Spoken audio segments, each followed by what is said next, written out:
Now I am going to discuss about remittance regarding labor, worker, okay, those who are working in abroad and on behalf of interest of Bangladesh, okay, I am going to discuss. This is integral part against of international trade, okay, international trade, and I am going to discuss about remittance.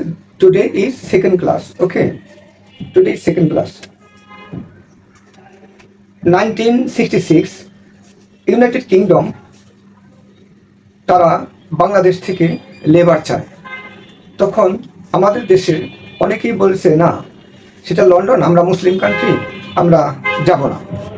তো 1966 তখন বাংলাদেশ থেকে লোক চাইলে লন্ডনে যায় না, তবে সিলেটের একটা অংশ, সিলেটের কিছু লোকজন তারা লন্ডন যায়, জাহাজে করে অনেক লোকই যায় এবং তাদের আত্মীয় স্বজনও নিয়ে যায় এবং সেখানে গিয়ে আপনার সেখানে ব্যবসা শুরু করে, হোটেল ব্যবসা, কনফেকশনারি এবং অন্যান্য কাজ তারা শুরু করে এবং অদ্যাবধি সেখানে সিলেটের ম্যাক্সিমাম লোকই বাংলাদেশ থেকে সেখানে কাজ করতেছে।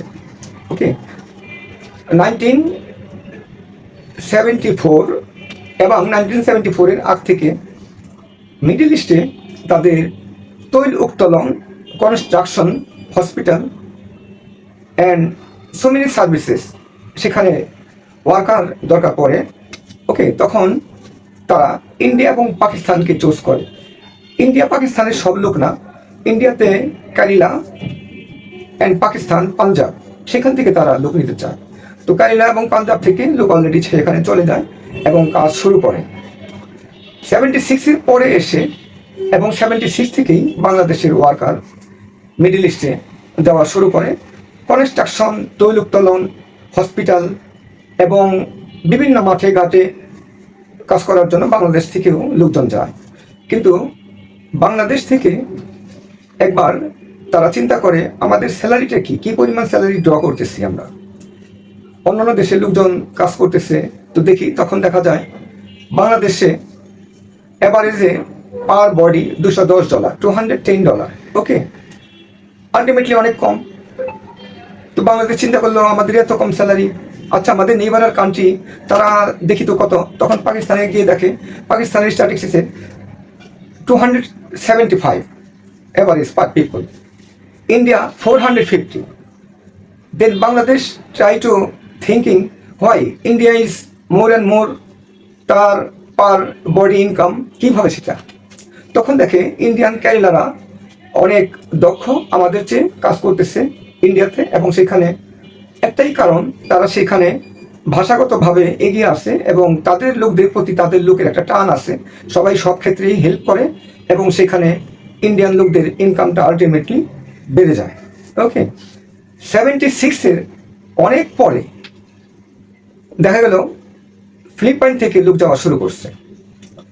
তখন ফিলিপাইনের প্রেসিডেন্ট ছিলেন মার্কোস এটা জানতে পারেন, তার নলেজে যাওয়ার পরে সে সমস্ত দেশে একটা মেসেজ ডিসপার্স করে যে এইভাবে গেলে হবে না, শুধু একটা বিস্কিট, খুব ভালো বিস্কিট, এটার কোয়ালিটি দেখলেই হবে না, এটা কোয়ান্টিটিটা কীরকম, কোয়ালিটি কীরকম, কোয়ান্টিটি কীরকম, অনেক বিস্কিট পাঠালাম কিন্তু কোয়ালিটি খারাপ, তাহলে হলো না, আমাদের কোয়ালিটির দিক থেকে ভালো করতে হবে, তারপরে কোয়ালিটি ভালো হলে মার্কোস বলে আমাদের গভর্নমেন্টই এটা নিয়ে মার্কেটিং করবে।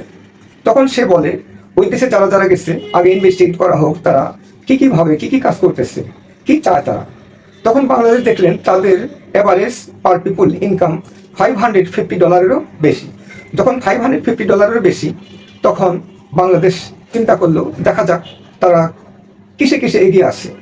তো মার্কোস সেখানে দেখেছেন তাদের কী অভাব আছে, তারা দোয়েল ল্যাঙ্গুয়েজ ট্রেন্ড আপ করা শুরু করলেন এবং সেখানে ইন্টারন্যাশনাল ল্যাঙ্গুয়েজকে প্রাধান্য দিতে হবে, ইন্টারন্যাশনাল ল্যাঙ্গুয়েজে ভালো করতে হবে, তাদের ভাষা বুঝতে হবে, তাদের কী কাজে দক্ষ শ্রমিক দরকার, সেই সব জায়গায় লিডিং পাওয়ার অর্জন করতে হবে। তখন মার্কোস তার দেশের লোকদের এই লাইনে বেশ ট্রেন্ড আপ করা শুরু করলেন এবং তারা ট্রেন্ড আপ হয়ে ওইখানে একটা হসপিটালের সিইও, সে ম্যানেজারও ফিলিপাইন এবং ওয়ার্কারও দেখা গেছে ফিলিপাইন।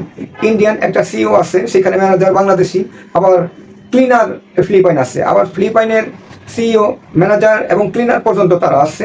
তো বাংলাদেশে সেই ক্ষেত্রে আপনার একটু কম আছে, অনেকটা কম। ফিলিপাইন সেইখানে তাদের ওয়ার্কারদের বললো যে তোমরা দেখো তারা কীভাবে ওয়ার্কারদের মূল্যায়ন করে। তখন দেখা গেল তারা দুইটা ভাগে ওয়ার্কারদের মূল্যায়ন করে।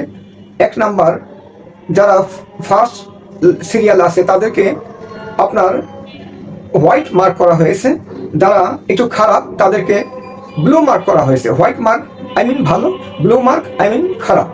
তখন তারা সেইভাবে তাদেরকে চেঞ্জ আপ করতে লাগলো। বাংলাদেশে একেবারে খারাপ তাও না, তারাও সিইও পোস্টেও আছে, ম্যানেজারও আছে, ক্লিনারও আছে, তবে কম্পেয়ারলি very short, okay, very poor then Philippine and কারিলা পাঞ্জাব। ওকে, আমাদের দেশের মহিলা ওয়ার্কারদের তো একেবারেই কম। তারা 3 লক্ষ টাকা ব্যয় করে গিয়ে 3 বছর পরে আসছে, দেখা গেছে 3 লক্ষ টাকার বিনিময়ে সে আসছে যে 3 বছর পরে তার মাত্র 20,000 30,000 টাকা নিয়ে আসছে। তাহলে আমাদের লাভটা কি? আসলে আপনার আমাদের দেশে গভর্নমেন্টেরও খেয়াল রাখতে হবে, দৃষ্টি রাখতে হবে যে কী পরিমাণ রিমিটেন্স আছে, কত লোকের মাধ্যমে 1 কোটি লোক আমাদের বিদেশে শ্রমিক ভিসাতে আসে, কাজ করতেছে, কিন্তু সেই তুলনায় রিমিটেন্স কি আসতেছে আমাদের বিস্কিট হিসেবে দেখলে হবে না, আমাদের একটা বড় বড় ভালো ভালো খাবার হিসেবে দেখলে হবে না। সেইটা জাস্ট বোঝানোর জন্য বিস্কিটের কথা বলা হয়েছে বা খাবারের কথা বলা হয়েছে। মানুষ হিসেবে কতটা eligible, those who are giving hard labour but they are capable to doing hard labour and they have the right to earning more and more better than Kerala and Philippines. If they think they are capable, then it is important, and they can ultimately able to arrange managerial post or CEO post. Okay, then they will be a right worker in Middle East. তো আমাদের দেশের এই যে এজেন্সির মাধ্যমে যারা যাচ্ছে এবং অন্যান্য কোম্পানির মাধ্যমে যারা যাচ্ছে, সরকারিভাবে যারা যাচ্ছে, তাদের উচিত আমাদের এদেরকে কি হলে ভালো হবে সেটা ট্রেন আপ করতে হবে। একটা হসপিটালে সৌদিয়ান তার হেল্পারকে বাংলাদেশি লোকদের ডাকছে, কিন্তু সে বুঝতেছে না। কি বুঝতেছে? অনলি গেস্টারিং পস্টারিংয়ের মাধ্যমে ইশারা ইঙ্গিতে ডাকতেছে, তখন সেই ক্ষেত্রে বুঝতেছে। তাহলে আমাদের কি উচিত? Our mother tongue Bengali, but as an international language, English, we should to apprise in English, speak in English once to other. Very important to doing practice, okay, once to other. And listening is important. If they call us or their CEO comes from Philippines, if not understand which consequences, what purpose they are calling me. Okay, so listening is important. I mean English also important. Not likely the English background those have and style used during speak once to other, not like that. Just yes, no, very good, and some calling purpose, doing working purpose, if understand Bangladeshi worker, I mean from Bangladesh, then our remittance will be increase and this will be hit to our reserve.